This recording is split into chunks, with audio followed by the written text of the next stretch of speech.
नमस्कार आप सभी को। काफ़ी दिनों से कट ऑफ की चर्चा है कि 69th बीपीएससी प्रीलिम्स का कट ऑफ कितना जाएगा या कितना जा सकता है। तो मैं भी पिछले 3-4 दिनों से एनालिसिस कर रहा था, उसके बेसिस पे मैंने ये वीडियो बनाया है। तो चलिए शुरू करते हैं। सबसे पहले एक बात बतानी है कि मैंने आंसर की अपलोड किया था, उसमें कुछ आंसर्स गलत थे। उसके लिए मैंने 9 क्वेश्चंस का एक और वीडियो अपलोड कर दिया था, लेकिन उसके बाद भी फिर से मुझे अपने आंसर की में 3-4 आंसर और गलत दिख गए हैं। पता नहीं इस बार मैं एक अच्छा आंसर की नहीं बना पाया। सब मिला के मेरे पूरे आंसर की में अराउंड 15 के अराउंड गलत हो गया। That is not acceptable at all, but फिर भी आप लोग ठीक कर लीजिएगा। ये सारे सेट एक एक क्वेश्चन नंबर, जैसे 49 में रुद्रांशवाला साहेब ने गोल्ड मेडल जीता था। लॉर्ड मेयो वाले क्वेश्चन में सारे ऑप्शन सही होंगे। लेक विक्टोरिया में पूछा था कि कौन कौन से गलत है, तो ऑप्शन नंबर 1 और 3 गलत था। तो सेट ए में ऑप्शन नंबर डी आंसर था। उसी तरह से स्टैगफ्लेशन के क्वेश्चन में सारे ऑप्शन सही होंगे।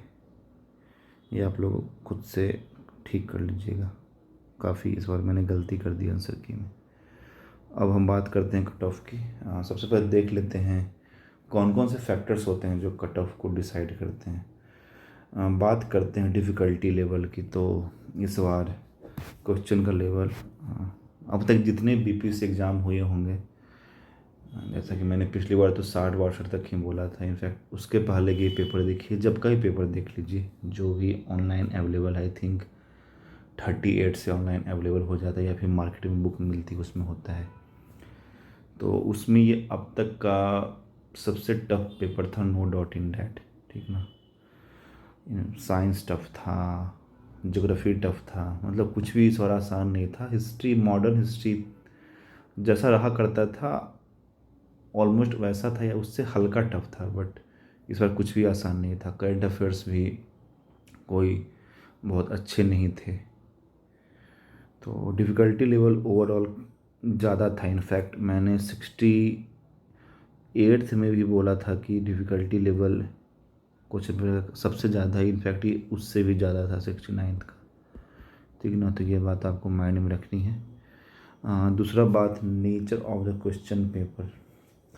लोग बोल रहे हैं कि ये एक ऐसा पेपर था जो लोग यूपीएससी की तैयारी कर रहे होंगे, वो उन्होंने अच्छा सॉल्व किया होगा, ये किया होगा, वो किया होगा। बात है जो स्टूडेंट्स यूपीएससी की भी प्रिपरेशन करते हैं, वो जब बीपीएससी का एग्ज़ाम देने आते हैं या देने जाते हैं, तो सबका एक डेफिनेट फ्रेम ऑफ माइंड होता है। और उससे अगर कुछ भी अलग दिख जाए तो थोड़ा तो लोगों को अनएक्सपेक्टेड लगता है ना। तो जस्ट बिकॉज कोई इंसान यूपीएससी की प्रिपरेशन कर रहा हो, इसका मतलब ये नहीं कि उसको ये पेपर काफ़ी आसान लगा होगा, क्योंकि और वो 12 से 2 जो होता है वही मैटर करता है। बाकी तो लोग बाहर आके बहुत कुछ बोल देते हैं। इनफैक्ट जो लोग एग्ज़ाम नहीं देते हैं वो बोल देते हैं कि यूपीएससी वाले कर लेते, वो कर लेते, ये कर लेते हैं। लेकिन वहाँ पे स्टूडेंट्स किस तरह का पेपर एक्सपेक्ट कर रहे थे और किस तरह का पेपर उन्हें मिला, ये मैटर करता है। तो ये बहुत इम्पोर्टेंट फैक्टर है। और इनफैक्ट मेरे हिसाब से ये जो डिफ़िकल्टी लेवल वाली बात है, यही 80% डिसाइड करती है कि कट ऑफ कितना जाएगा। बाकी सब स्मॉल फैक्टर्स। हाँ, ये बड़ा फैक्टर था इस बार, 1/3 नेगेटिव मार्किंग, 1/3। लास्ट बार नेगेटिव मार्किंग इंट्रोड्यूस किया गया था 1/4, लेकिन इसको इस बार 1/3 कर दिया गया। तो ऑब्वियसली नेगेटिव मार्किंग ज़्यादा होगी। तो एक तो बच्चे क्वेश्चंस कम अटेम्प्ट करेंगे, साथ में वो जितना करेंगे उसमें नेगेटिव मार्क्स ज़्यादा हो जाएंगे। तो ये एक इम्पॉर्टेंट फैक्टर था इस बार। ये था कि फाइनली बीपीएससी ने ऑप्शन ई हटा दिया, लेकिन इस बार इतने स्टेटमेंट वाले क्वेश्चन थे कि काइंड ऑफ वही फीलिंग आ रहा था कि इसमें अगर एक से ज़्यादा सही है तो इसमें कौन सा आंसर होगा। थोड़ा सा अनसर्टेन, थोड़ा सा सर्टेनिटी कम हुई, बट स्टिल ऑप्शन ई की रही सही कसर। स्टेटमेंट वाले क्वेश्चंस ने पूरी कर दी, और इस पर बहुत सारे क्वेश्चंस में ऐसा था 1 और 2, ओनली 1, ऑल ऑफ देम, ये सब चीज़ें। तो ऑप्शन ई ख़त्म होने का उतना इम्पैक्ट तो नहीं रहेगा जितना होना चाहिए था। लेंदी पेपर, इसी ने क्वेश्चन की डिफ़िकल्टी लेवल को बहुत ज़्यादा इंक्रीज़ किया था। मैंने जितने लोगों से बात की, सब में एक कॉमन इशू यही सामने आ रहा है कि पेपर काफ़ी लेंदी था। काफ़ी सारे बच्चे सारे क्वेश्चंस पढ़ भी नहीं पाए। सही बात भी है, आप 2 घंटे में इससे अगर 150 क्वेश्चंस पूछते हैं, मेरे हिसाब से ये 2 घंटे में ऑप्टिमम 120 होना चाहिए था, या 100 भी ठीक था। लेकिन बीपीएससी ने नंबर ऑफ़ क्वेश्चंस कम नहीं किए, टाइम ज़्यादा नहीं दिया, और क्वेश्चंस काफ़ी लेंदी बना दिए। खास करके इकोनॉमिक्स सेक्शन बहुत लेंदी था। इनफैक्ट बहुत सारे सेक्शन लेंदी थे, साइंस का सेक्शन भी लेंदी था। तो ये भी बहुत इम्पॉर्टेंट फैक्टर होगा इस बार।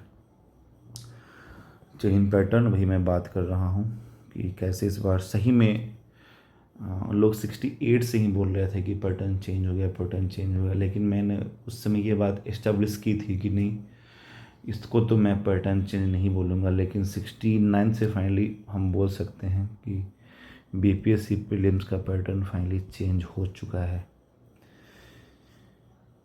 साइंस और करंट अफेयर्स, खास करके करंट अफेयर जनरली आसान हुआ करता है। करंट अफेयर्स में 30 में 20, 22, 25 तक मोस्टली बच्चे सॉल्व कर लेते हैं, जो भी थोड़ा सीरियस एस्पिरेंट्स होते हैं। लेकिन इस बार करंट अफेयर्स में ये आलम था कि आपने देखा होगा, मैंने लास्ट वीडियो अपलोड किया है जिसमें सेक्शन वाइज बांटा है सारे सब्जेक्ट्स को। उसमें देखा है कि करंट अफेयर्स में इजी क्वेश्चंस तो थे ही नहीं, खास करके। हाँ, वो बात अलग है कि 2-3 PYQ से आ गया था, लेकिन ये वो उन्हीं को पता होगा जिन्होंने लास्ट बार का एग्ज़ाम दिया होगा या फिर PYQ देख के गए होंगे। और बात ये भी है कि PYQ में जो लोग एग्ज़ाम जिन लोगों ने नहीं दिया, वो PYQ में करंट अफेयर्स नहीं देखते हैं जनरली, है ना। तो करंट अफेयर्स इस बार सबसे अलग था। और साइंस में भी वही बात है, जो हमारा जनरली या फिर फिजिक्स, केमिस्ट्री और बायोलॉजी से जो सवाल पूछा जाता रहा है, उसमें इस बार कंटेम्प्रेरी साइंस या साइंस एंड टेक का सेक्शन ऐड कर दिया गया, जिसने ओवरऑल क्वेश्चन की डिफ़िकल्टी लेवल को काफ़ी बढ़ा दिया था। नंबर 7, इकोनॉमिक्स की तो बात ही मत कीजिए। ऐसे इकोनॉमिक्स तो बीपीएससी कभी नहीं पूछा करती थी, खास करके स्टैटिक सेक्शन वाले क्वेश्चंस नॉर्मल सवाल पूछा करती थी। इस बार कहाँ ये लोग बैंक्रप्सी और इंसॉल्वेंसी और स्टैगफ्लेशन कॉन्सेप्ट पूछ रहे थे, तो it was tough. Economics was really tough, ठीक ना। और ये मैटर नहीं करता, लोग पता नहीं इस पे क्यों अपना कट ऑफ डिसाइड करते हैं। ये मैंने ऐसे लिख दिया है।